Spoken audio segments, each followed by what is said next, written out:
Praise the Lord. നമുക്കിരിക്കാം. ഈ നിമിഷം നമുക്ക് ഒരു സാക്ഷ്യം കേൾക്കാം. വളരെ വിദൂരത്തുനിന്ന് എഫാത്തര ശുശ്രൂഷയിലെത്തിയിരിക്കുന്ന ജോസ് സഹോദരനുണ്ട്, കോട്ടയത്തുനിന്ന്. ജോസ്, ഇങ്ങോട്ട് ഒന്ന് കയറി വരാമോ?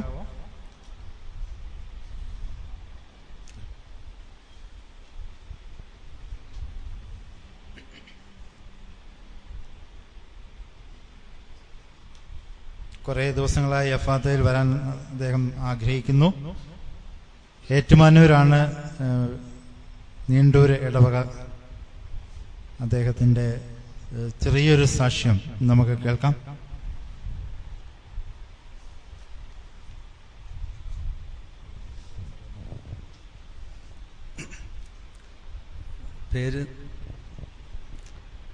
പേര് ജോസ്, വീട് നീണ്ടൂര്, ഏറ്റുമാനൂരിന്ന് 6 കിലോമീറ്റർ അപ്പുറം, കാരീസ് ഭവൻ ധ്യാനകേന്ദ്രത്തിൻ്റെ അടുത്താണ്. ബ്രദറും ഞാനുമായിട്ട് പരിചയപ്പെട്ടിട്ട് ഒരു 12 വർഷത്തോളമായി. പാലായി വെച്ചൊരു ധ്യാനം കൂടിയപ്പം തൊട്ടേയാണ് പരിചയപ്പെട്ടത്. അപ്പം 3 ദിവസം ധ്യാനം കഴിഞ്ഞപ്പോഴത്തേന് ഞാൻ ചോദിച്ച്, എന്തെങ്കിലും മാറ്റം ഉണ്ടോ ബ്രദറെന്ന് ചോദിച്ചപ്പോൾ പറഞ്ഞു, ഒരു മാറ്റവും ഇല്ല എന്ന് പറഞ്ഞു. അപ്പം ഞാനോർത്ത് വെറുതെ 3 ദിവസം നിന്നാണല്ലോ, രാവിലെ ആയിട്ട് പോയേക്കാന്ന് ഓർത്തുകൊണ്ടിരിക്കുകയായിരുന്നു. അപ്പോൾ ബ്രദർ പറഞ്ഞു, ദൈവം പ്രത്യേകം അനുഗ്രഹിച്ചിട്ടുണ്ട്, അങ്ങോട്ട് ചെന്നാൽ മതി, എല്ലാ കാര്യങ്ങളും ദൈവം അനുഗ്രഹിച്ചിട്ടുണ്ടെന്ന് പറഞ്ഞു. വീട്ടിൽ ചെന്ന് ഷേവ് ചെയ്തുകൊണ്ടിരുന്നപ്പോഴേ ഒരു ഫോൺ വന്ന്, BSNL ഒരു ജോലിക്കായിട്ട് വിളിച്ചിട്ടുണ്ട്, അതിന് അധികം ശമ്പളമൊന്നും ഇല്ല, എങ്കിലും 4000 രൂപ കിട്ടും, അതുകൊണ്ട് നാളെ രാവിലെ തന്നെ ചെന്ന് ജോയിൻ ചെയ്തോളാൻ പറഞ്ഞു. അപ്പോൾ അന്ന് തന്നെ ആ പരിപാടിക്ക് പോയി. അന്ന് തൊട്ട് ബ്രദറുമായിട്ട് ഭയങ്കര സ്നേഹമായിട്ട് എപ്പോഴും ഫോണിൽ കൂടെ ബന്ധപ്പെട്ടുകൊണ്ടിരിക്കുകയാണ്. പിന്നീട് ബ്രദർ പാലായി ധ്യാനത്തിന് വന്നപ്പോൾ എന്നെ വിളിച്ച്, അത് കഴിഞ്ഞിട്ട് പിന്നെ ഏറ്റുമാനൂർ വരുന്നുണ്ടായിരുന്നു. ഏറ്റുമാനൂർ കുറച്ച് നാൾ വന്ന്, അന്നേരവും എല്ലാ കാര്യങ്ങളും വന്ന് ബ്രദറുമായിട്ട് സംസാരിക്കുകയും ഇടപെടുകയൊക്കെ ചെയ്ത്, അത് കഴിഞ്ഞ് കഴിഞ്ഞ വർഷം ഞാൻ പറഞ്ഞു, ബ്രദറെ ഇതുകൊണ്ടൊന്നും കാര്യമൊന്നുമില്ല, ഒന്നിനൊന്നിന് കടബാധ്യത കൂടി വരിക എന്ന് പറഞ്ഞു. അന്നേരം പറഞ്ഞു, കടബാധ്യതയാണോ ഏറ്റവും വലിയ വിഷയം എന്ന് ചോദിച്ച്. ഞാൻ പറഞ്ഞു, അതൊക്കെയാണെന്ന് പറഞ്ഞു വിഷയം. അപ്പം ബ്രദർ പറഞ്ഞ്, കടബാധ്യതയുള്ള ബാങ്കിൽ നിന്നും ആ കടം വീട്ടിയതിന് ശേഷം പൈസ ഇങ്ങോട്ട് തിരിച്ചു കിട്ടും. അന്നേരത്തിനും ജോസിൻ്റെ വിഷയം തീർന്നോന്ന് ചോദിച്ചു. അന്നേരം ഞാൻ പറഞ്ഞു, ബ്രദർ ഇപ്പം ഊതാതെ വേറെ കാര്യം വല്ല വേണ്ട പറയാൻ പറഞ്ഞു. അങ്ങനെ പറഞ്ഞു നിന്നപ്പോഴത്തേനും ഭാര്യയോട് പറഞ്ഞ്, നമുക്ക് ധ്യാനത്തിന് പോകാമെന്ന് പറഞ്ഞപ്പം പറഞ്ഞു, തനിക്ക് ഇത് തന്നെ പണിയുള്ളൂ എന്ന് ചോദിച്ചു. ഒരു ബന്ധുക്കോസുകാരൻ അവിടെ കിടപ്പുണ്ട്, അത് ഞാൻ പറയുന്നത് കേട്ടിട്ടുണ്ട്, ഇത് മാത്രമേ ഉള്ളൂ, എന്നും വേറെ പണിയൊന്നുമില്ലെന്ന് പറഞ്ഞു. അപ്പം പറഞ്ഞിട്ട് അവൾ സമ്മതിക്കുകയല്ല. എൻ്റെ ഈ നവജ്യോതി ധ്യാനകേന്ദ്രത്തിൽ ബ്രദർ പറഞ്ഞു വരാൻ പറഞ്ഞു. അപ്പം ഞാൻ പോരാൻ വണ്ടിക്കൂലിക്ക് പൈസയില്ല. ഞാൻ മോതിരം പണയം വെക്കാൻ പോയി. അന്നേരം ഇവിടെ ഭയങ്കര ബഹള. അന്നേരം അവിടെ ചെന്ന് കഴിഞ്ഞപ്പോഴത്തേനും പറഞ്ഞ് 1500 രൂപയ്ക്ക് പണയം വെച്ച്. അന്നേരം പറഞ്ഞ്, ജോസിൻ്റെ ആ ലിസ്റ്റ് എടുത്ത് നോക്കുക, ജോസിന് ഇത് കട എഴുതി തള്ളിട്ടുണ്ടോ നോക്കാമെന്ന് പറഞ്ഞു. അത് ഞാൻ പറഞ്ഞു, നോക്കുമൊന്നും വേണ്ട, അതെല്ലാം എനിക്ക് ഭയങ്കര കുടിശ്ശിയായിട്ട് കിടക്കുവാന്ന് പറഞ്ഞു. കുറച്ച് കഴിഞ്ഞപ്പോഴത്തേനും പറഞ്ഞ്, ജോസിൻ്റെ ലിസ്റ്റിലുണ്ടെന്നും പറഞ്ഞ് ഈ 1500 രൂപയ്ക്ക് പണം വെച്ചായിരുന്നു. അന്നേരം അത് ജോസിൻ്റെ ലിസ്റ്റിൽ വന്നിട്ടുണ്ടെന്ന് പറഞ്ഞു. നോക്കി കഴിഞ്ഞപ്പോഴത്തേനും ഈ പണയം വെച്ച പൈസ കൂടാതെ 8500 രൂപയുടെ കൂടി എനിക്ക് ഇങ്ങോട്ട് തിരിച്ചു തന്നു. അങ്ങനെ മൊത്തം 10000 രൂപയായിട്ടാണ് വീട്ടിൽ ചെന്നത്. ഞാൻ റെഡിയാ മെന്തിക്കോസുകാരൻ പറയുന്നതെല്ലാം ശരിയാന്ന് പറഞ്ഞു. അന്നേരം അവൾ പറഞ്ഞു, നാളെ ഞാനും കൂടെ പോരുവാന്നും പറഞ്ഞു. ഉടനെ തന്നെ അവളും പിള്ളേരുടെ കൂടെ പോന്ന് അവിടെ വന്ന് ധ്യാനം കൂടി കഴിഞ്ഞപ്പം തൊട്ടേ ഭയങ്കര മെന്തിക്കോസുകാരനല്ല, പുള്ളി ഒരു നല്ല മനുഷ്യനാണെന്നുള്ള അവള് വിധി എഴുതി കഴിഞ്ഞു. അന്ന് തൊട്ടേ എന്നാ കാര്യം വന്നു കഴിഞ്ഞാലും ബ്രദറിനോട് ഞാൻ ചോദിക്കും, ആലോചിക്കും, അങ്ങനെ നിൽക്കുമായിരുന്നു. അപ്പം അത് കഴിഞ്ഞിട്ട് ആരും അറിയാതെ ഞാൻ പിന്നെ ഞാൻ 1.5 ലക്ഷം രൂപ ലോൺ എടുത്ത് ഓരോ കാര്യത്തിനായിട്ട്. അത് കഴിഞ്ഞ പ്രാവശ്യം വന്ന് ഇപ്പം 2 വർഷമായി. ഞാൻ ബ്രദറിനോട് പറഞ്ഞു, ഇതുകൊണ്ടൊന്നും വലിയ കാര്യമൊന്നുമില്ല അങ്ങനെയാണെന്നൊക്കെ പറയുമ്പോൾ പറഞ്ഞു. എന്നാന്ന് ചോദിച്ചപ്പോൾ പറഞ്ഞു, പിന്നെയും കടബാധ്യതയാണല്ലോ എന്ന് പറഞ്ഞു. അങ്ങനെ ചെന്നപ്പോഴത്തെ പെങ്ങടെ മകൻ കഴിഞ്ഞ വർഷം, ഇപ്പം 2 വർഷമായി, കഴിഞ്ഞ 17-ാം തീയതി പുള്ളി 1.5 ലക്ഷം രൂപ വന്ന് തന്ന് ആ കട മുഴുവൻ വീട്ടി. അതിനുശേഷം കഴിഞ്ഞ 2 ആഴ്ച മുമ്പ് പെങ്ങന്മാരുടെ പിള്ളേരെല്ലാം കൂടി വിളിച്ചു പറഞ്ഞു, ഒരു 8,000 രൂപ വീതം ജോസിന് എല്ലാ മാസവും തരുവാന്ന് പറഞ്ഞു. ഞാൻ പറഞ്ഞു അതെന്തിനാന്ന് ചോദിച്ചു. അത് ഞാൻ എല്ലാ മാസവും ഞങ്ങൾ തരാനായിട്ട് തീരുമാനിച്ചിരിക്കുകയെന്ന് പറഞ്ഞു. അതുകൊണ്ട് 1-ാം തീയതി മേടിച്ചോളാൻ പറഞ്ഞു. അപ്പം ഒരുത്തം പറഞ്ഞ് 1-ാം തീയതി രാവിലെ വീതം 8,000 രൂപ ഒന്ന് കഴിഞ്ഞ് എന്നെ മേടിക്കല്ലേ എന്ന് ചോദിച്ചു. ഞാൻ പറഞ്ഞു ഇല്ലല്ലോ, കാര്യങ്ങൾ പറയാതെ ഞാൻ മേടിക്കത്തില്ലെന്ന് പറഞ്ഞു. പിന്നെ അവൻ പറഞ്ഞു എന്നെ പോലെ ഞങ്ങളിങ്ങനെ മരുമക്കളെല്ലാണ്ട് കൂടി തീരുമാനിച്ചിരിക്കുകയാണ്, അത് മോടെ പഠിത്തം തീരുന്നവിടം വരെ എല്ലാ മാസം 1-ാം തീയതി 8,000 രൂപ വീതം മേടിക്കുക. ഞാൻ പറഞ്ഞു തിരിച്ചു തരുന്ന കാര്യം പിന്നീട് ഞങ്ങൾ പറഞ്ഞോളാൻ പറഞ്ഞു. ഇപ്പൊ എല്ലാ മാസവും 8,000 രൂപ വീതം മേടിച്ചോളാൻ പറഞ്ഞു. കഴിഞ്ഞ 1-ാം തീയതി 8,000 തന്ന് അതിനകത്ത് 2,000 മാറ്റി വെച്ചിരിക്കുകയായിരുന്നു ഇന്ന് ഇവിടം വരെ വരാൻ വേണ്ടി. അങ്ങനെ എല്ലാ കാര്യങ്ങളും ബ്രദറുമായിട്ട് ബന്ധപ്പെട്ടതിന് ഒത്തിരി അനുഗ്രഹങ്ങളുണ്ട്. പറയാനാണ് ഇപ്പൊ 1 മണിക്കൂർ പറഞ്ഞ തീരെയല്ല. ഏതായാലും ദൈവം ഒത്തിരി സഹായങ്ങളും അനുഗ്രഹങ്ങളും ചെയ്തു തന്ന് ദൈവത്തിന് നന്ദി, പ്രത്യേകമായിട്ട് നന്ദി പറയുന്നു. നമുക്ക് ഈ സഹോദരന് വേണ്ടി ഒരു നിമിഷം പ്രാർത്ഥിക്കാം. ദൈവം ഒത്തിരി അനുഗ്രഹിച്ചൊരു വ്യക്തിയാണ്. 12 വർഷങ്ങൾക്ക് മുമ്പ് ധ്യാനം കൂടാൻ വരുമ്പം നല്ല മദ്യപാനിയായിരുന്നു. അന്ന് മുതൽ മദ്യം കുടിയൊക്കെ നിർത്തി പള്ളിയിലൊക്കെ പോയി പ്രാർത്ഥിക്കാനും ശുശ്രൂഷകളിൽ പങ്കെടുക്കുവാനും ദൈവിക കാര്യങ്ങളിൽ ശ്രദ്ധിക്കുവാനും ഒക്കെ തുടങ്ങിയപ്പോൾ 12 വർഷങ്ങൾക്ക് ശേഷം ഇന്ന് തിരിഞ്ഞു നോക്കുമ്പോൾ ഒത്തിരി അനുഗ്രഹങ്ങൾ ആ മകന്റെ ജീവിതത്തിൽ നൽകി. ദൈവം അവനെ സമൃദ്ധമായിട്ടും അനുഗ്രഹിച്ചു. സാമ്പത്തിക മേഖലയിലുണ്ടായിരുന്ന എല്ലാ പ്രതിസന്ധികളും ദൈവം എടുത്തു മാറ്റി. എല്ലാ തരത്തിലും കർത്താവിന്റെ കൃപ കൊണ്ട് നിറഞ്ഞു. നമുക്കൊരു നിമിഷം കരങ്ങൾ ഉയർത്താം.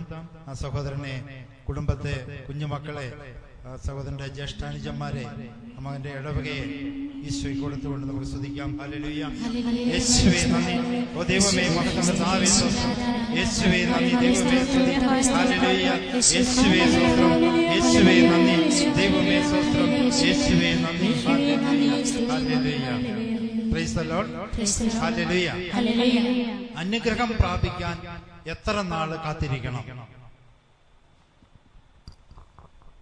പലർക്കും തിടുക്കമാണ്. ഇന്ന് ശുശ്രൂഷ കഴിഞ്ഞ് വീട്ടിലെത്തുമ്പോഴത്തേക്കും എന്റെ പ്രശ്നങ്ങളെല്ലാം മാറി ഞാൻ സ്വസ്ഥ അനുഭവിക്കുന്ന വ്യക്തിയായി മാറണം.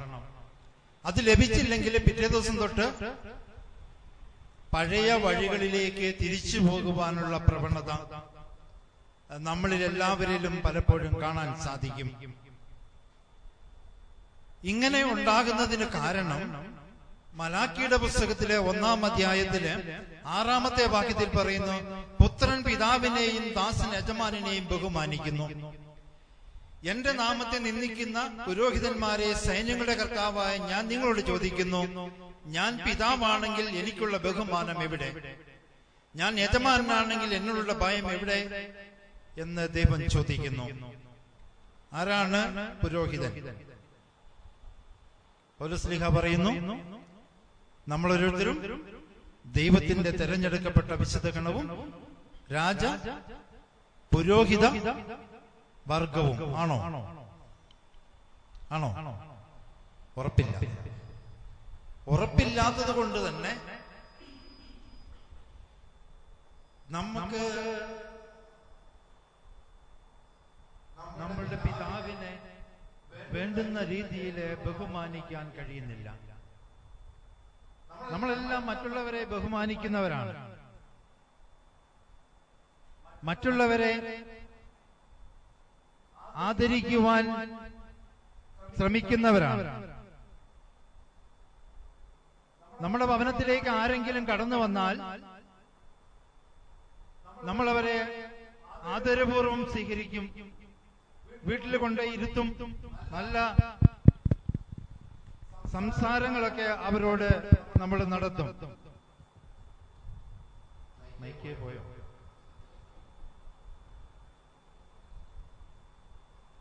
അതുകൊണ്ട്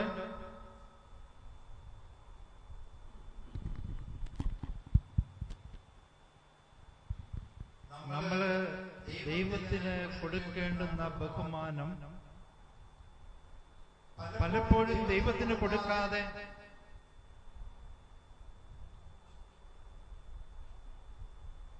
സൃഷ്ടികൾക്ക് കൊടുക്കുന്നു. സൃഷ്ടാവിനേക്കാൾ ഉപരി സൃഷ്ടിക്ക് ബഹുമാനം കൊടുത്ത് നമ്മൾ ഓരോരുത്തരും ജീവിക്കുന്നവരാകുന്നു. അതുകൊണ്ട് ദൈവത്തിന്റെ കൃപ നമ്മളില് കടന്നു വരുന്നില്ല. നമ്മളെ ദൈവം അവന്റെ പദ്ധതിയുടെ ഭാഗമായിട്ട്, അവന്റെ ശുശ്രൂഷയുടെ ഭാഗമായിട്ട് വിളിക്കപ്പെടുമ്പോൾ അവൻ വിളിച്ച വഴിയെ നടക്കുവാൻ നമ്മൾ പരിശ്രമിക്കുകയും അതിനുവേണ്ടി ആഗ്രഹിച്ച് മുന്നേറുകയും ചെയ്യുമ്പോൾ നമ്മുടെ വഴികളില് അവൻ നമ്മെ സഹായിക്കുവാനായി കടന്നു വരും. ഇങ്ങനെ ദൈവത്തോട് ബഹുമാനം കാണിക്കാതെ നമ്മുടെ സ്വന്തം വഴികളിലൂടെ കടന്നു പോകുമ്പോൾ നമ്മുടെ ജീവിതത്തിലെ തകർച്ചകൾ മാറുന്നില്ല, അനുഗ്രഹം പ്രാപിക്കുവാൻ സാധിക്കുന്നില്ല. അങ്ങനെ അനുഗ്രഹം പ്രാപിക്കാൻ കഴിയാതെ വരുന്നതിന്റെ കാരണം ദൈവത്തിന് നമ്മൾ കൊടുക്കുന്ന നമ്മുടെ ഹൃദയത്തിലെ പ്രാധാന്യം എപ്രകാരമുള്ളതാണ് എന്ന് ചിന്തിച്ചാൽ മനസ്സിലാകും. അതിന് മലാക്കിയുടെ സുവിശേഷ പുസ്തകത്തിൽ പറയുന്നത്, കാഴ്ചയില്ലാത്ത മൃഗങ്ങളെ നിങ്ങൾ ബലിയർപ്പിച്ചാൽ അത് തിന്മയല്ലേ? ദൈവത്തിന് കാഴ്ച അർപ്പിക്കുമ്പോൾ ഏറ്റവും നല്ലതിനെ നൽകണമെന്നാണ് അവിടുന്ന് ആഗ്രഹിച്ചതും അവിടുന്ന് മനുഷ്യനോട് പറഞ്ഞതും. നിങ്ങൾ എനിക്ക് കാഴ്ച അർപ്പിക്കുമ്പോൾ ഊനമറ്റതിനെ നൽകണം. യാതൊരു കുറവോ യാതൊരു വൈകല്യമോ ഇല്ലാത്ത മൃഗങ്ങളെയും കൃഷിയിടങ്ങൾ കിട്ടുന്ന ആദ്യ ഫലങ്ങളും ഏറ്റവും നല്ലതും അതിലേറ്റവും ഗുണമേന്മയുള്ളതുമായി തിരഞ്ഞെടുത്തിട്ട് അതിനെ കർത്താവിന് നൽകണം. അങ്ങനെ നൽകുന്ന വ്യക്തികളെയാണ് ദൈവം അനുഗ്രഹിക്കുക. അപ്പൊ കാഴ്ചകൾ എന്തെല്ലാം ദൈവത്തിന് നൽകാം? പ്രഭാഷണന്റെ പുസ്തകത്തിൽ പറയുന്നുണ്ട്, വെറും കൈയോടെ കർത്താവിനെ സമീപിക്കരുത്.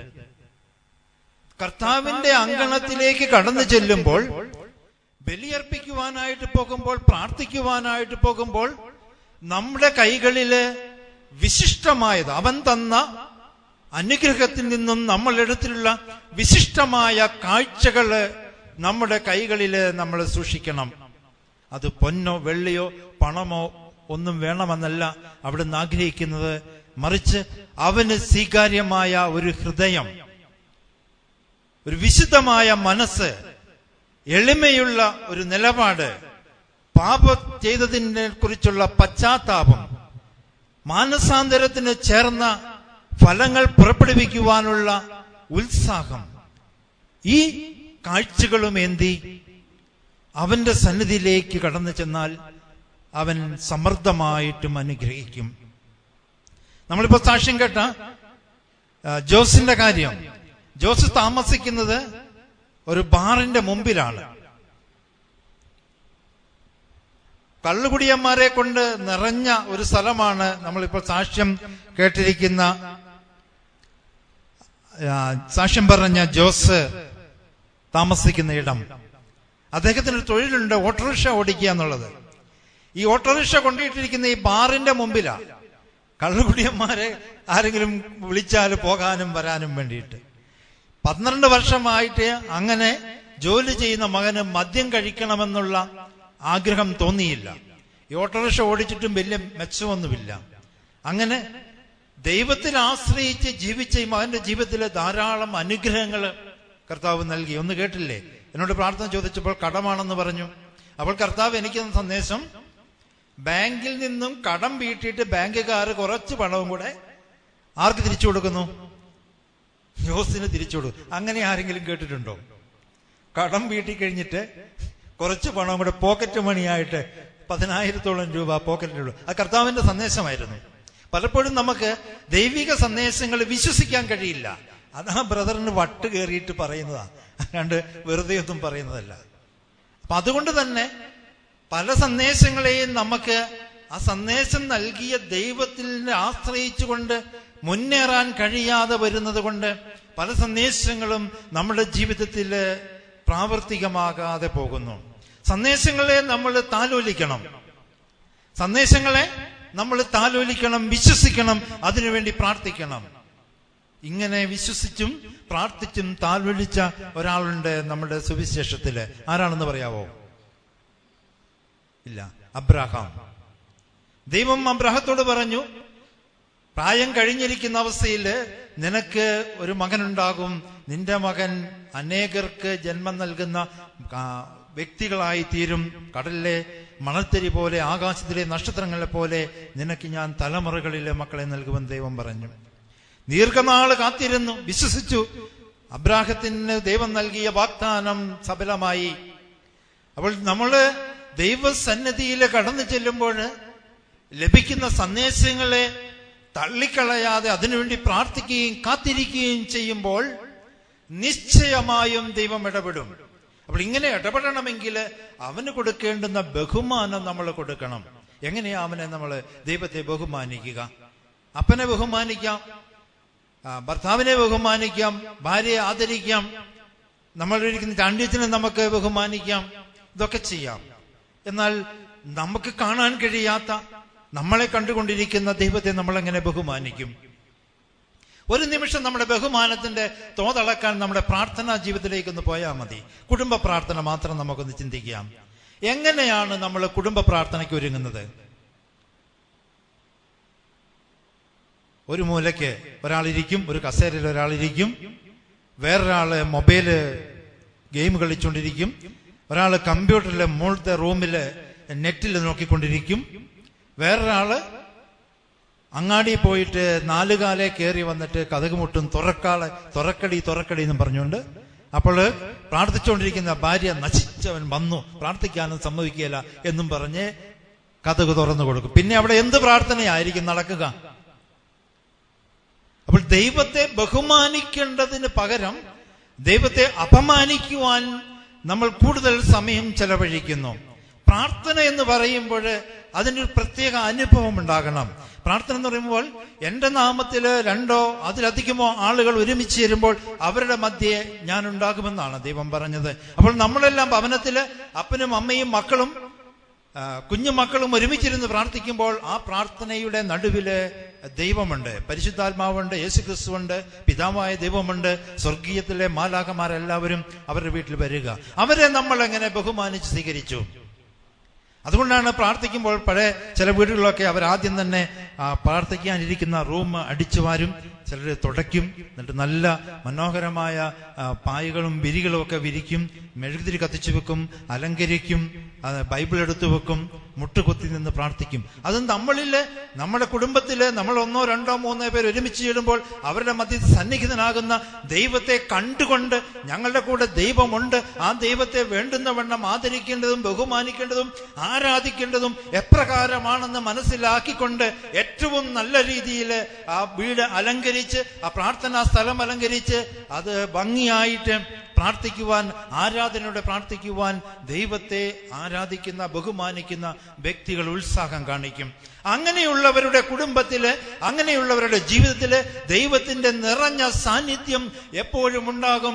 അവർക്ക് ഒരു തരത്തിലുമുള്ള അനർത്ഥങ്ങളെ ഭയപ്പെടേണ്ടി വരികയില്ല, തകർച്ചകളെ ഓർത്ത് വേവലാതിപ്പെടേണ്ടി വരികയില്ല. അപ്പോൾ ദൈവത്തെ വേണ്ടുന്ന വണ്ണം ആരാധിക്കുവാനും ദൈവത്തിന്റെ മുമ്പില് ആവശ്യമായ രീതിയിൽ, അവൻ അർഹിക്കുന്ന രീതിയിൽ പ്രാർത്ഥിക്കുവാനും കഴിയാത്തതാണ് നമ്മുടെ ജീവിതത്തിന്റെ പരാജയത്തിന് കാരണം. യേശുക്രിസ്തു പറഞ്ഞു പരീശനോട്, പരീശരെ കുറ്റപ്പെടുത്തി, നിന്റെ കാൽപാദത്തെങ്കില് ഒരു സ്ത്രീ വന്നിരുന്ന് ഇങ്ങനെ കരയുന്നുണ്ട്, അവള് കണ്ണുനീര് കൊണ്ട് നിന്റെ പാദം കഴുകുന്നു, തലമുടി കൊണ്ട് തുടയ്ക്കുന്നു, പാദം തെരുതെരെ ചുംബിക്കുന്നു, നീ ഇവൾ ആരാണെന്ന് അറിഞ്ഞിരുന്നെങ്കിൽ നിന്റെ കാല് നീട്ടിക്കൊടുക്കുമായിരുന്നോ? നഗരത്തിലെ പരസ്യമായ വേശ്യയാണ് വന്നിരിക്കുന്നത്. അപ്പോൾ യേശു പറഞ്ഞു, ഞാൻ കടന്നു വന്നപ്പോൾ നീ എന്റെ കാല് കഴുകാൻ വെള്ളമൊഴിച്ചു തന്നില്ല, നീ എന്നെ കെട്ടിപ്പിടിച്ച് ആശ്രയിച്ച് ചുംബിച്ചില്ല, ചുംബനം നൽകിയില്ല എന്ന് പറഞ്ഞാൽ ദൈവത്തിന്റെ പുത്രനായ മിശിഹ അവിടെ വന്നിട്ട് ആ മിശിഹയെ വേണ്ടുന്ന വണ്ണം ബഹുമാനിക്കുവാൻ നീയോ നിന്റെ കുടുംബാംഗങ്ങളോ തീഷ്ണത കാണിച്ചില്ല. അതാണ് യേശു പറഞ്ഞത്. ഈ സ്ത്രീ അത് ചെയ്തുകൊണ്ടിരിക്കുന്നു. അതാണ് മലാക്കിയുടെ പുസ്തകത്തില് ദൈവം പറഞ്ഞത്, നിങ്ങൾ എന്നെ വേണ്ടുന്ന രീതിയിൽ ബഹുമാനിക്കുന്നില്ല. അത് തന്നെയാണ് ദൈവത്തിന്റെ പുത്രനായ മിശിഹ ആ കല്യാണ പന്തലിൽ കടന്നു വന്നിട്ട് പറഞ്ഞത്, നീ എനിക്ക് കാല് കഴുകുവാൻ വെള്ളം തന്നില്ല, നീ എന്നെ കെട്ടിപ്പിടിച്ചില്ല, നീ എനിക്ക് ചുംബനം തന്നില്ല, നീ എന്നെ ബഹുമാനിച്ചില്ല എന്ന്. അപ്പോൾ യേശുവിനെ ബഹുമാനിച്ചവൾ പരസ്യ പാപിനിയായ സ്ത്രീയാണ്. അവൾക്ക് സ്വർഗത്തിലേക്ക് യേശുവിന്റെ ഹൃദയത്തിലൂടെ ഒരു പുതിയ വഴിവെട്ടാൻ കഴിഞ്ഞു. അപ്പോൾ ബഹുമാന പുരസ്സരം ദൈവത്തെ സ്നേഹിക്കാത്തത് കൊണ്ട്, അവന്റെ മുമ്പിൽ അർച്ചനകളും കാഴ്ചകളും നൽകാൻ കഴിയാത്തത് കൊണ്ട്, നമ്മൾ ധ്യാന സെന്ററുകൾ കയറിയിറങ്ങിയത് കൊണ്ടോ, നൊവേന ചെയ്ത് നമ്മുടെ ജീവിതം കടന്നുപോയത് കൊണ്ടോ നമുക്ക് അനുഗ്രഹം പ്രാപിക്കാൻ കഴിയുകയില്ല. അവിടെ പരീശരും നിയമജ്ഞരും കപടനാട്ടിക്കാരായ പല മനുഷ്യരും ഇരുന്നത് പോലെ തന്നെ നമ്മൾ ഇരിക്കും. പക്ഷേ നമ്മളെക്കാൾ അധപ്പതിച്ച ജീവിതം നയിച്ചവര്, നമ്മളെല്ലാവരും വൃത്തികെട്ടവനെന്നും വൃത്തികെട്ടവളെന്ന് മുദ്ര കുത്തി നമ്മുടെ ജീവിതത്തിൽ നിന്നും അകറ്റി നിർത്തിയ വ്യക്തികള് യേശുവിന്റെ സന്നിധിയിൽ വന്ന് അവനെ ബഹുമാനിച്ച് അവന്റെ ഹൃദയത്തിലൂടെ സ്വർഗത്തിലെ പിതാവിന്റെ സന്നിധിയിലേക്ക് ഒരു വാതിൽ തുറന്നു എടുക്കും അവര്. അതുകൊണ്ട് യോഗ്യരെന്ന് നടിക്കുന്നവര്, മറ്റുള്ളവരെ കളിയാക്കിയും പുച്ഛിച്ചും മറ്റുള്ളവരെ പലതരത്തിൽ വേദനിപ്പിച്ചും കടന്നു പോകുന്ന ജീവിതങ്ങള് യേശുവിന്റെ ഹൃദയത്തിലൂടെ സ്വർഗത്തിലേക്ക് കടന്നു പോകുവാൻ പ്രയാസമാണെന്ന് യേശു പറഞ്ഞു. നമ്മൾ ഏതെല്ലാം തരത്തില് ഇനിയും ദൈവത്തിന്റെ സന്നിധിയിൽ അനുദപിക്കാനുണ്ട്.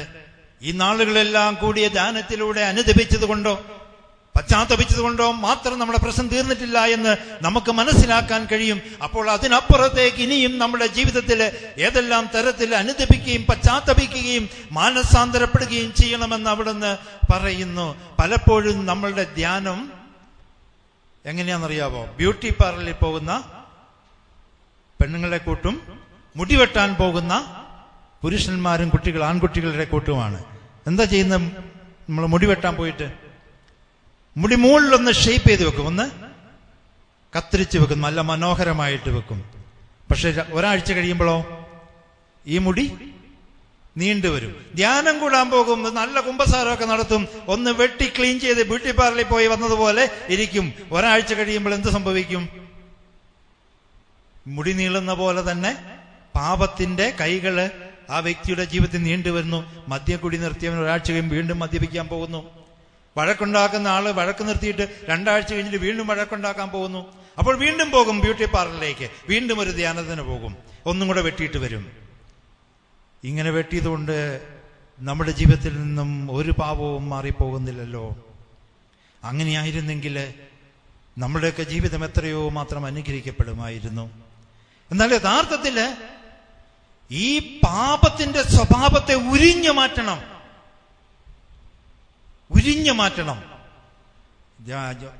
യോജപ്രവാചകൻ പറഞ്ഞു, വസ്ത്രമല്ല കീറേണ്ടത്, ഹൃദയമാണ് കീറേണ്ടത്. എന്താണ് കീറേണ്ടത്? വസ്ത്രമല്ല കീറേണ്ടത്, ഹൃദയമാണ് കീറേണ്ടത്. അപ്പോൾ നമ്മുടെ ജീവിതത്തിൽ പറ്റിപ്പിടിച്ചിരിക്കുന്ന പാപത്തെ വലിച്ചെറിഞ്ഞ് ഉരിഞ്ഞു മാറ്റിക്കളയുമ്പോഴാണ് നമ്മൾ ദൈവത്തെ ബഹുമാനിക്കുന്നവരായി തീരുക. അപ്പോൾ ഇങ്ങനെ ബഹുമാനിക്കാൻ ഇന്ന് തീരുമാനിച്ചാൽ, ഇവിടെ കടന്നു വന്ന് സാക്ഷ്യം പറഞ്ഞ അനേകരെ നമ്മൾ കേട്ടിട്ടുണ്ട്. ഇന്ന് സാക്ഷ്യം പറഞ്ഞ ഏറ്റുമാനൂരിന്ന് രാവിലെ ബസ് കയറി എഫാത്തായുടെ പ്രാർത്ഥനാ കേന്ദ്രം തേടി ദൈവത്തെ മഹത്വപ്പെടുത്തുവാൻ ഈ സാക്ഷ്യം പറയുവാൻ കടന്നു വന്ന ജോസിന് ലഭിച്ച അതേ അനുഗ്രഹം, അതിലും ഉപരിയായ അനുഗ്രഹം ഇവിടെ ഇരിക്കുന്ന എല്ലാവർക്കും ദൈവം നൽകും. കാരണം അവന്റെ കയ്യിലൊന്നും കുറവില്ല. ഒരാൾക്ക് നൽകിയതുകൊണ്ട് വേറൊരാൾക്ക് നൽകാൻ കഴിയാത്ത അവസ്ഥയൊന്നും ദൈവത്തിനില്ല. എത്രയോ കോടി ജനങ്ങൾ ചോദിച്ചാലും അത്രയും കോടി രൂപ കൊടുക്കാൻ, അല്ലെ അത്രയും കോടി അനുഗ്രഹങ്ങൾ കൊടുക്കാൻ അവന് സാധിക്കും. അതുകൊണ്ട് മറ്റൊരാൾക്ക് കിട്ടിയത് ഓർത്ത് അതിനേക്കാൾ എനിക്ക് കിട്ടുമോ എന്ന് ചിന്തിച്ച് വേവലാതിപ്പെടേണ്ട. അവന് കൊടുത്തതിനേക്കാൾ കൂടുതൽ നിനക്ക് നൽകാൻ ദൈവത്തിന് കഴിയും. ആ ദൈവത്തെ നമുക്കൊന്ന് ആരാധിക്കാം. എഴുന്നേറ്റ് നിൽക്കാം. ആഴമായ അനുതാപം, ആഴമായ പശ്ചാത്താപം, ഇതുവരെ ഒഴുക്കിയ കണ്ണുനീരിനേക്കാളും അധികമായി ദൈവത്തിന്റെ മുമ്പില് കണ്ണുനീരൊഴുക്കി പ്രാർത്ഥിക്കാം. പാപത്തിന്റെ വേര് നമ്മളിൽ നിന്നും പിഴുതെറിയപ്പെടുവാൻ, പാപത്തിന്റെ ദുരാത്മാവിന്റെ പ്രവർത്തനങ്ങൾ നമ്മുടെ ജീവിതത്തിൽ നിന്നും കട്ടപ്പുഴകി ഒലിച്ചു പോകുവാൻ കൃപയേകണമേ എന്ന് പ്രാർത്ഥിക്കാം. ആഗ്രഹത്തോടെ കണ്ണുകളടച്ച് നമ്മുടെ ജീവിതത്തെ ഒന്ന് പുതുതായിട്ട് കർത്താവിന്റെ കരങ്ങളിലേക്ക് ഒന്ന് നൽകിക്കേ. മറ്റാരും കണ്ടാലും കേട്ടാലും എന്റെ ജീവിതം അനുഗ്രഹിക്കുന്ന എന്റെ കർത്താവാണ്. എന്റെ കർത്താവിന്റെ കൈകളിലേക്ക് എന്റെ ജീവിതത്തെ ഒന്ന് വെച്ചുകൊടുത്തേ. പൂർണ്ണമായും വിട്ടുകൊടുത്തുകൊണ്ട് നമുക്ക് ഈ വിഷയത്തിന് വേണ്ടി നമ്മുടെ കുമ്പാറ ബേബിച്ചേട്ടൻ രചിച്ച് യോജിൻ ഓർക്കസ്ട്ര ചെയ്ത് ചിട്ടപ്പെടുത്തിയ ഗാനമുണ്ട്. നമ്മൾ കഴിഞ്ഞ ആഴ്ച ഇവിടുന്ന് പിരിഞ്ഞു പോകുമ്പോൾ ലാസ്റ്റ് ആ പാട്ട് നമ്മുടെ ഓർമ്മയിലെ പരിചയത്തിലാകുവാൻ വേണ്ടി നമ്മളൊന്ന് പാടി കർത്താവിന് നമ്മളെ തന്നെ സമർപ്പിച്ചുകൊണ്ട് നമ്മുടെ ജീവിതത്തെ പൂർണ്ണമായും വിട്ടുകൊടുത്തുകൊണ്ട് ആ ഗാനം നമുക്ക് ഈ ഗായകരോട് ചേർന്ന് ആലപിക്കാം.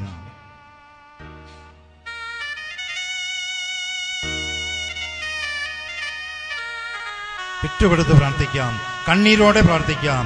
ഇന്നിവിടെ സാക്ഷ്യം പറഞ്ഞ ജോസിന് ലഭിച്ച അനുഗ്രഹം, ബാങ്കിലെ കടം വീട്ടിയിട്ട് ബാങ്കുകാര് ജോസിന്റെ പോക്കറ്റിലേക്ക് ഇത് നീ കൊണ്ടുപോയിക്കോ എന്ന് പറഞ്ഞിട്ട് കൊടുത്തത് അത് ദൈവം കൊടുത്തതാണ്.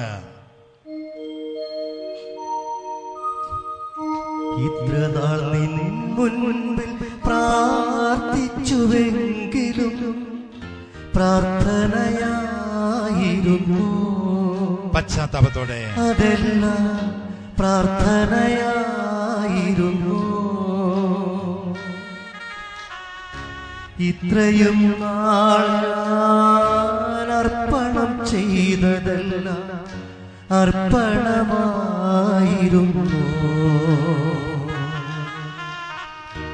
ഇത്ര നാൾ നിൻ മുൻപിൽ പ്രാർത്ഥിച്ചുവെങ്കിലും പ്രാർത്ഥനയായിരുന്നു. അതെല്ലാം പ്രാർത്ഥനയായിരുന്നു. വലിയ അനുതാപത്തോടെ നമുക്ക് പാടാം. ഇത്രയും നാൾ ഞാൻ അർപ്പണം ചെയ്തതെല്ലാം അർപ്പണമായിരുന്നു.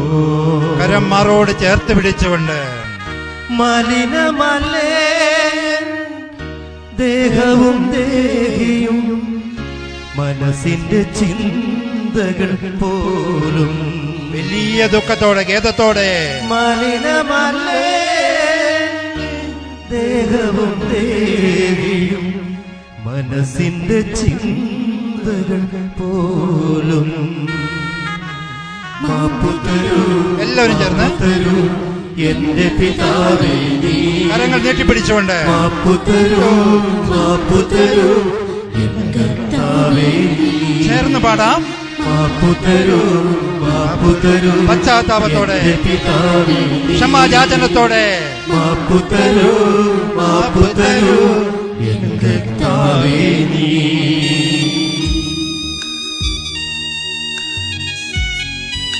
ഈ ലോകത്തിന്റെ ചിന്തകൾ ഒന്നു ചേർന്ന് നമ്മുടെ ആത്മാവിനെ പലപ്പോഴും മലിനമാക്കി.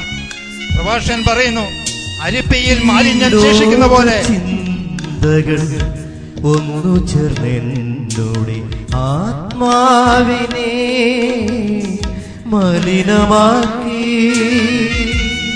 പാപസുഖങ്ങളെ ഉരിഞ്ഞു കളയാൻ ആഗ്രഹിച്ചുകൊണ്ട് ദൈവസന്നിധിക്കാം. ഈ ലോക ചിന്തകൾ ഒന്നു ചേർന്നെന്നോടെ ആത്മാവിനെ മലിനമാക്കി.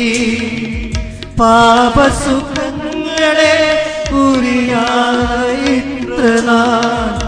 പ്രാർത്ഥിച്ചതെല്ലാം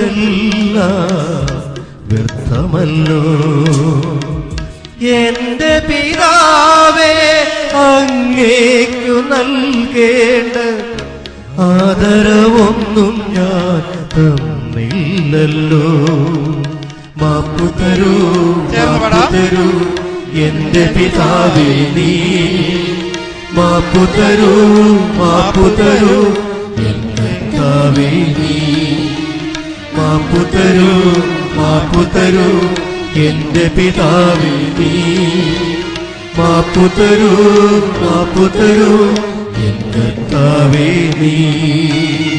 വസ്ത്രമല്ല കീറേണ്ടത്, ഹൃദയമാണ് കീറേണ്ടത്. പാപത്തെ ഉപേക്ഷിക്കുമ്പോൾ പാപനിലങ്ങളെ ഉപേക്ഷിക്കണം. മുടി വെട്ടുമ്പോൾ അതിന്റെ കുറ്റി നമ്മുടെ ത്വക്കിലുള്ളതുപോലെ അത് വീണ്ടും വളർന്നു വരും. എന്നാൽ പാപനിലങ്ങളെ വലിച്ചെറിയുമ്പോൾ ആ പാപം പിന്നെ അവിടെ വിതയ്ക്കപ്പെടുകയില്ല. ആഗ്രഹിച്ച് പാടാം.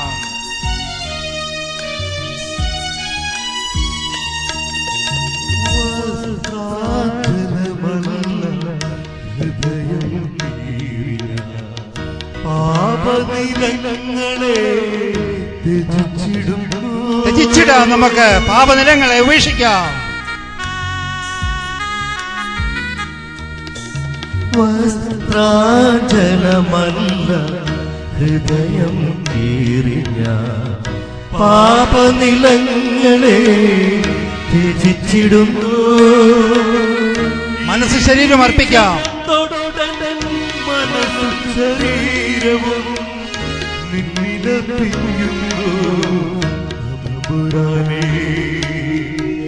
നിത്യമാമാതരം നിനക്കു നൽകിയിടുന്നു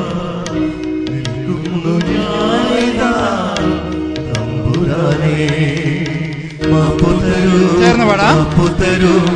എന്റെ പിതാവേ നീ, മാപ്പുതരൂ എന്റെ പിതാവേ നീ, മാപ്പുതരൂ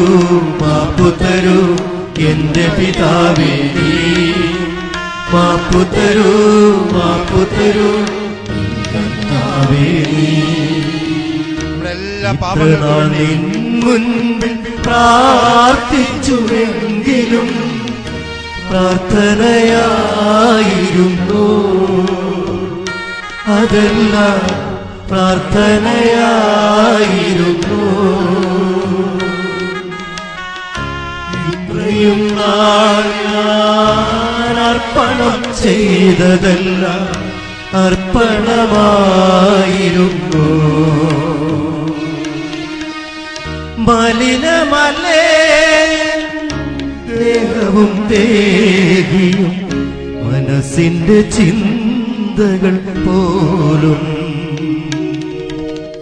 മലിനമല്ലേ ദേഹവും ദേഹിയും മനസ്സിന്റെ ചിന്തകൾ പോലും. മാപ്പുതരൂ എന്റെ പിതാവേ നീ, മാപ്പുതരൂ എൻ കർത്താവേ നീ, മാപ്പുതരൂ എന്റെ പിതാവേ നീ, മാപ്പുതരൂ എൻ കർത്താവേ. പാപമോചനത്തിലുള്ള അധികാരം സഭയിൽ നിന്നും ഏറ്റുവാങ്ങിയ പുരോഹിതൻ നമ്മുടെ കൂടെയുണ്ട്. അച്ഛൻ പ്രാർത്ഥിക്കുമ്പോൾ, നമ്മളെ താർത്തിൽ അനുദപിച്ച് പ്രാർത്ഥിക്കുമ്പോൾ അച്ഛൻ ലഭിച്ച അധികാരം ഉപയോഗിച്ച് നമ്മുടെ പാപങ്ങളെ മാറ്റുവാൻ ദൈവം അച്ഛന് കൃപ കൊടുത്തിട്ടുണ്ട്. അതുകൊണ്ട് അച്ഛൻ പ്രാർത്ഥിക്കുന്ന നിമിഷങ്ങളിൽ അനുദപിച്ച് പ്രാർത്ഥിക്കുക. ദൈവം വലിയ കൃപ ഈ നിമിഷങ്ങളിൽ നമുക്ക് നൽകിക്കൊണ്ടിരിക്കും. ജീവിക്കുന്ന കർത്താവേ, നിന്റെ നാമത്തില് അവിടുത്തെ ഭവനത്തിൽ പ്രാർത്ഥിക്കുവാനായി വന്നിരിക്കുന്ന എല്ലാ മക്കൾക്കും പരസ്പരം ക്ഷമിക്കുവാനുള്ള വലിയ കൃപ നൽകുകയും അവിടുത്തെ ശക്തിയുടെ അഭിഷേകം നൽകി കാത്തുകൊള്ളുകയും ചെയ്യണമേ. ഇവര് യാത്രയിലും ഭവനത്തിലേക്ക് പോകുമ്പോഴും പുതിയൊരു ജീവിതം ആരംഭിക്കാൻ ഇവർക്ക് അവിടുത്തെ ആത്മാവിനെ നൽകണമേ. അനാഥരായി ഞങ്ങളെ വിടാതെ എപ്പോഴും അവിടുത്തെ പരിശുദ്ധാത്മാവിന്റെ അഭിഷേകം ഞങ്ങൾക്ക് നൽകി ഞങ്ങളെ എനിക്ക് ദൈവമേ, അവിടുത്തെ ശക്തിയായ അഭിഷേകം ഈ മക്കൾക്കും ലോകത്തുള്ള എല്ലാ മക്കൾക്കും നൽകി എല്ലാവരെയും അനുഗ്രഹിക്കണമേ. അവിടുത്തെ അഭിഷേകം നൽകി അനുഗ്രഹിക്കുന്ന അവിടുത്തെ കൃപയോർത്ത് ഞങ്ങൾ അങ്ങേ വാഴ്ത്തുന്നു. പിതാവായ ദൈവത്തിൻ്റെയും അവിടുത്തെ പുത്രനായ യേശുമിശിഹായുടെയും പരിശുദ്ധാത്മാവിൻ്റെയും കൃപയനുഗ്രഹവും നിങ്ങളെല്ലാവരോടും ഉണ്ടാകുമാറാട്ടെ, ഇപ്പോഴും എപ്പോഴും എന്നേ.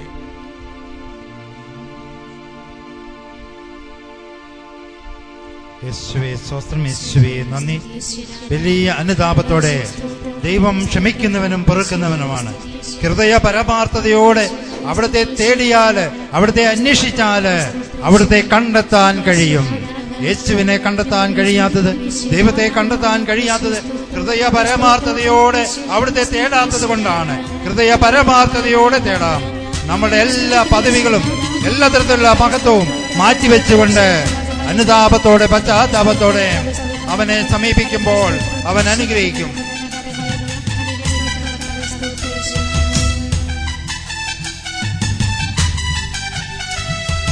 നിന്നെ അനുഗ്രഹിക്കുന്നോരെ ഞാനും അനുഗ്രഹിക്കും, നിന്നെ ബലപ്പെടുത്തുന്നോരെ ഞാനും ബലപ്പെടുത്തും.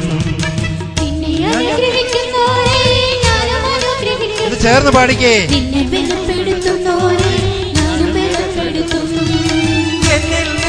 അനുഗ്രഹങ്ങൾ പ്രാപിച്ച നിന്നിലൂടെ ഒരു ജനതയെ മുഴുവൻ ഞാൻ അനുഗ്രഹിക്കും. ഹല്ലേലൂയ. എങ്ങനെ? അങ്ങനെ നീ ദേശത്തിന്റെ അനുഗ്രഹമാകും. എങ്ങനെ? അങ്ങനെ നീ ദേശത്തിന്റെ അധിപതിയാകും. ദേശത്തിന്റെ അധിപതിയാകാൻ, അനുഗ്രഹമാകാൻ, മറ്റുള്ളവരെ അനുഗ്രഹിക്കുക. നിന്നെ അനുഗ്രഹിക്കുന്നവനെ കർത്താവ് അനുഗ്രഹിക്കും. അതുകൊണ്ട് മറ്റുള്ളവരുടെ അനുഗ്രഹം തേടി അവന്റെ സന്നിധിയിൽ നിൽക്കുമ്പോൾ ദൈവം നിന്നെ അനുഗ്രഹിക്കും. മകൻ അപ്പന്റെ അടുത്ത് അനുഗ്രഹത്തിനായി ശിരസ് നമിക്കുമ്പോൾ ദൈവം ഞാനാണെന്നും ആരാണ്? അബ്രാഹത്തിനു നൽകിയതെല്ലാം നിനക്കുമേകും. ആർക്ക് നൽകുന്ന?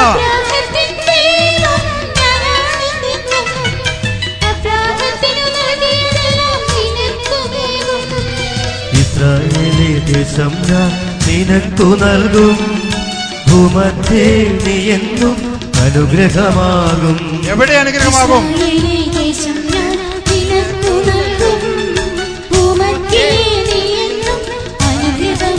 ഭൂമധ്യ അനുഗ്രഹമാകും. എന്നിൽ നിന്നും അനുഗ്രഹങ്ങൾ പ്രാപിച്ച നിന്നിലൂടെ ഒരു ജനതയെ മുഴുവൻ ഞാൻ അനുഗ്രഹിക്കും. ആരെ അനുഗ്രഹിക്കും?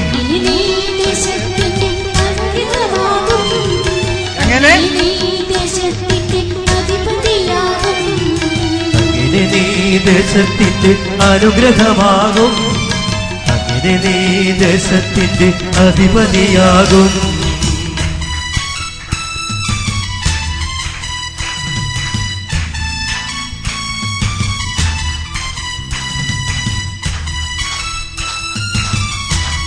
അബ്രാഹത്തിന്റെ ദൈവം ഞാനാകുന്നുവെന്ന് അവിടുന്ന് എല്ലാവരോടും പറഞ്ഞു. അബ്രാഹത്തിന് നൽകിയതെല്ലാം നമുക്ക് നൽകും. എന്നിൽ നിന്നും അനുഗ്രഹം പ്രാപിച്ച നിന്നിലൂടെ ഒരു ജനതയായിരിക്കും. ആകാശത്തിലെ മഞ്ഞും ഭൂതല സൃഷ്ടികളും ദൈവം അയച്ചു നിന്നെ ഭൂതല സൃഷ്ടികളും സമ്പന്നമാക്കും, നിന്നെ സമ്പന്നമാക്കും.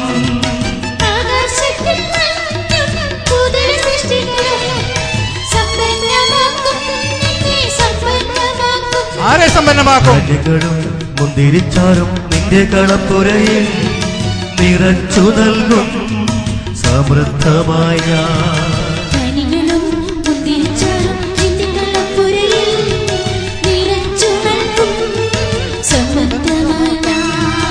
എന്നിൽ നിന്നും അനുഗ്രഹങ്ങൾ പ്രാപിച്ച നിന്നിലൂടെ ഒരു ജനതയെ മുഴുവൻ ഞാൻ അനുഗ്രഹിക്കും.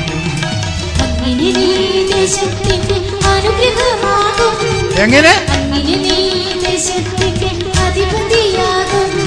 എങ്ങനെ? നീ ദേശത്തിന്റെ അനുഗ്രഹമാകും. എങ്ങനെ? അങ്ങനെ നീ ദേശത്തിന്റെ അധിപതിയാകും. നിന്നെ അനുഗ്രഹിക്കുന്നോരെ ഞാനും അനുഗ്രഹിക്കും, നിന്നെ ബലപ്പെടുത്തുന്നോരെ ഞാനും ബലപ്പെടുത്തും.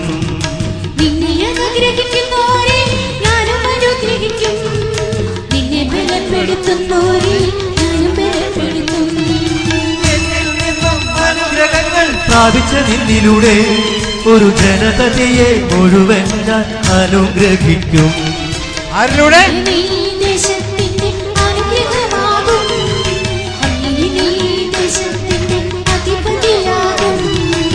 അങ്ങനെ നീ ദേശത്തിന്റെ അനുഗ്രഹമാകും.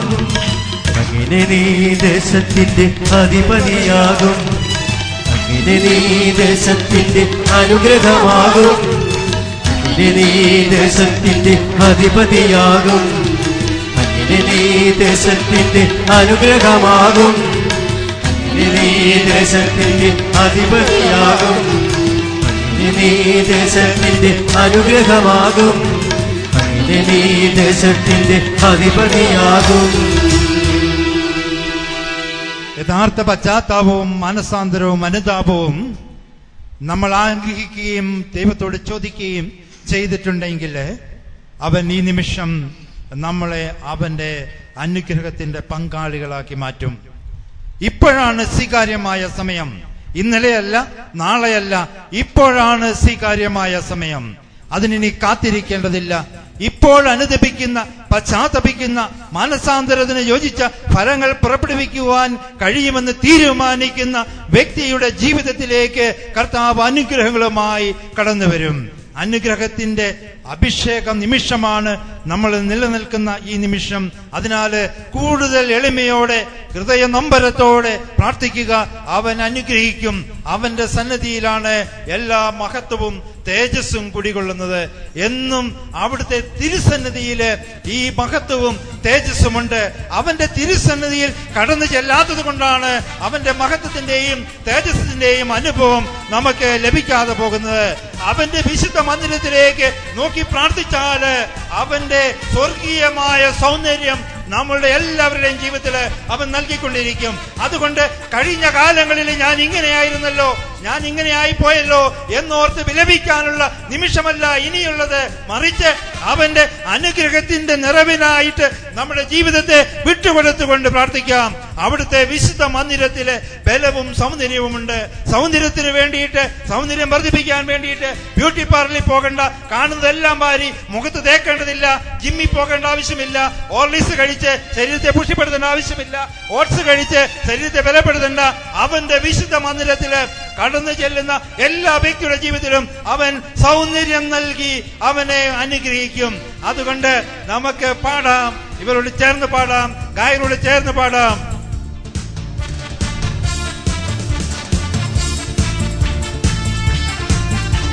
കരമടിച്ചുകൊണ്ട് അവന്റെ വിശുദ്ധ മന്ദിരത്തിലേക്കാണ് നമ്മൾ കടന്നു ചെന്നിരിക്കുന്നത്. അവന്റെ തേജസ്സുണ്ട്.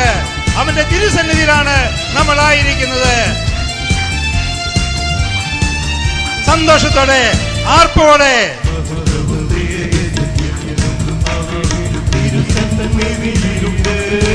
എല്ലാവരും ചേർന്ന്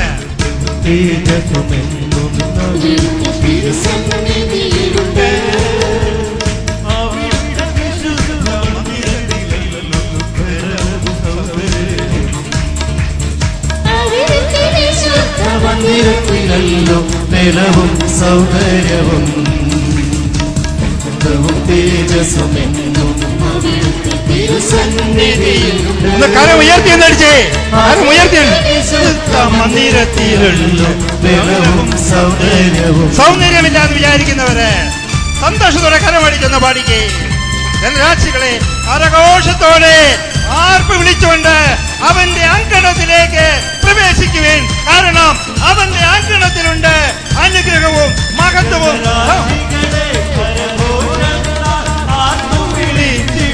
കരഘോഷത്തോടെ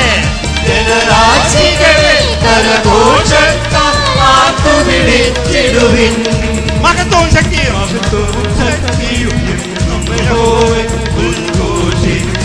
എല്ലാവരും തുറന്നു പാടിക്കേ. മഹത്വവും ശക്തിയും ഇടിനാദം പോലെ, മലവെള്ളം പോലെ,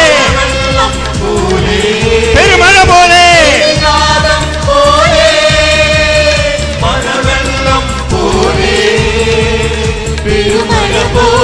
തിരയടി പോലെ,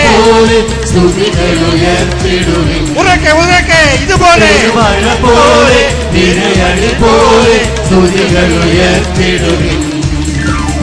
മഹത്വവും തേജസ്സും എന്നും അവിടുത്തെ തിരുസന്നിധിയിലുണ്ട്. കരഘോഷത്തോടെ ഉറക്കെ കൈയടിച്ചുകൊണ്ട് വിശുദ്ധ മന്ദിരത്തിലല്ലോ ബലവും സൗന്ദര്യവും. Hallelujah, hallelujah, hallelujah, hallelujah, hallelujah, hallelujah, hallelujah, hallelujah, hallelujah. കർത്താവിൻ തിരുസന്നിധിയിൽ ആരവമായിടുവിൻ. ഹല്ലേലൂയ. കർത്താവിൻ തിരുസന്നിധിയിൽ ആരവമായിടുവിൻ. ഹല്ലേലൂയ. ആയിരം ആയിരം നാവുകളാൽ സ്തുതിഗീതമുയർത്തിടുവിൻ. ആയിരമായിരം നാവുകളാൽ സ്തുതിഗീതമുയർത്തിടുവിൻ.